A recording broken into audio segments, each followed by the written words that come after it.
जिंदगी की भाग दौड़ में हम लोग इतना खो गए हैं कि हम लोग जिंदगी जीना तक भूल गए हैं। अगर आप लोग भी ऐसा कर रहे हैं तो एक छोटी सी स्टोरी बड़े ध्यान से सुनिएगा। एक बार किसी ने भगवान बुद्ध से पूछा कि हम लोगों को अपनी जिंदगी में पूरी तरह से आनंद कब लेना चाहिए। तो भगवान बुद्ध ने बड़े प्यार से जवाब दिया, अपने मरने से ठीक एक दिन पहले। तो फिर उस व्यक्ति ने कहा कि हमारी मृत्यु तो निश्चित ही नहीं है, हम लोग कब मरेंगे हमें क्या पता।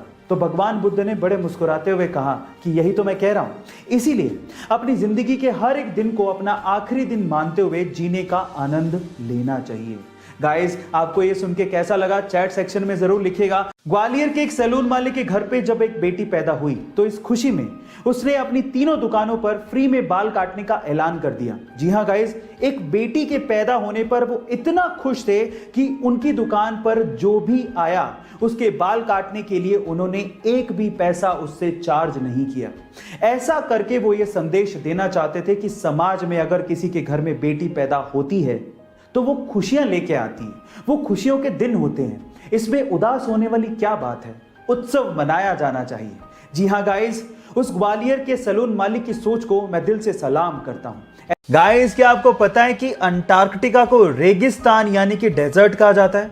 अब आप लोग सोच रहे होंगे अंटार्कटिका को रेगिस्तान क्यों कहते हैं, वहां पर तो चारों तरफ बर्फ ही बर्फ है, वहां पर कौन सी पानी की कमी हो गई।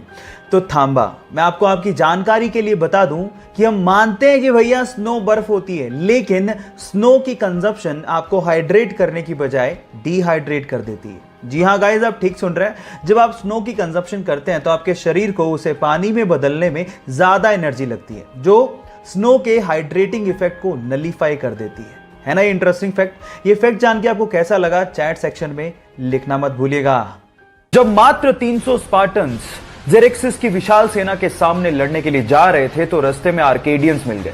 आर्केडियंस ने कहा कि हम भी तुम्हारे साथ लड़ना चाहते हैं, पर मैं हैरान हूं कि सिर्फ 300 सैनिक लेके तुम इतनी विशाल सेना से कैसे लड़ोगे। तो स्पार्टन्स के मुखिया ने एक सवाल पूछा आर्केडियंस की सेना से एक एक करके। उसने पूछा कि तुम्हारा पेशा क्या है। तो आर्केडियंस की सेना में से लोगों ने जवाब देना शुरू किया कि मैं मूर्तिकार हूं, मैं शिल्पकार हूं, मैं लोहार हूं। फिर स्पार्टन्स के मुखिया ने अपनी सेना से सवाल पूछा कि तुम्हारा पेशा क्या है। तो उन सब ने जवाब दिया, खून खून खून। सबक यह है कि जंगें सैनिकों से नहीं, हौसलों से जीती जाती हैं। पढ़ाई का और पैसा कमाने का आपस में कोई लेना देना नहीं है, इसीलिए उस लड़के ने 10वीं क्लास के बाद पढ़ाई छोड़ दी और भजिया बेचकर पैसा कमाना शुरू कर दिया। फिर अपने दोस्त की मदद से 1948 में यमन चला गया और वहां पर एक पेट्रोल पंप पे काम करना शुरू किया। देखते ही देखते अपनी मेहनत की बदौलत वो वहां पे क्लर्क और फिर मैनेजर बन गया, लेकिन उसके दिमाग में तो अलग ही सनक चल रही थी। फिर वहां से अच्छी खासी नौकरी छोड़ के 50,000 रुपया लेकर वो इंडिया आया और यहां पर मसाला और पॉलिस्टर बेचने की कंपनी शुरू की और देखते ही देखते 10 लाख की टर्नओवर के साथ इंडिया की सबसे बड़ी प्राइवेट कंपनी बना डाली। और आज भी वो कंपनी इंडिया में सबसे बड़ी प्राइवेट कंपनीज में शुमार है। Yes, I am talking about Reliance. और बंदे का नाम था धीरूभाई।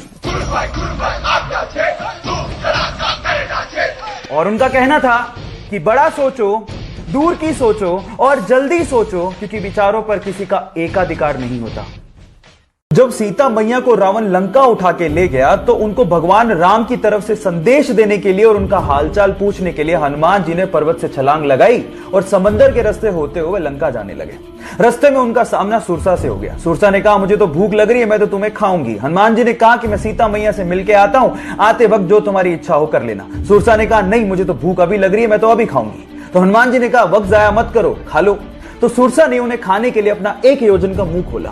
1 योजन का मुंह मतलब 8 मील मुंह खोला। जैसे ही उसने 1 योजन मुंह खोला, हनुमान जी 2 योजन के हो गए। सुरसा ने 2 योजन का मुंह खोला, हनुमान जी 4 योजन के हो गए। ऐसे करते करते सुरसा ने 64 योजन का मुंह खोल लिया। तो हनुमान जी ने बुद्धि दिखाते हुए अपना शरीर छोटा किया और उसके मुख का चक्कर लगाते हुए बाहर आ गए। यहां समझने लायक और सीखने लायक बात यह है कि जब पावर दिखानी थी तो हनुमान जी बड़े होते चले गए, लेकिन जब बुद्धि दिखानी थी तो हनुमान जी छोटे हो गए। जब वो 9 साल के थे तो उनकी माता का देहांत हो गया। घर के हालात इतने खराब थे कि उन्हें रेलवे स्टेशन पर कूली तक का काम करना पड़ा।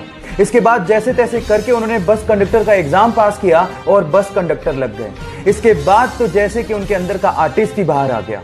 लोग ऐसा कहते हैं कि बस कंडक्टर के तौर पे वो काफी ज्यादा फेमस हो गए थे क्योंकि वो बहुत ही स्टाइल से सीटी मारा करते थे और बहुत ही स्टाइल से टिकट काटा करते थे। ये देखकर उनके साथियों ने उनको एक्टिंग स्कूल ज्वाइन करने के लिए मोटिवेट किया और साथ ही साथ उनकी फीस भी भरी और उसके बाद उन्होंने पीछे मुड़ के कभी नहीं देखा।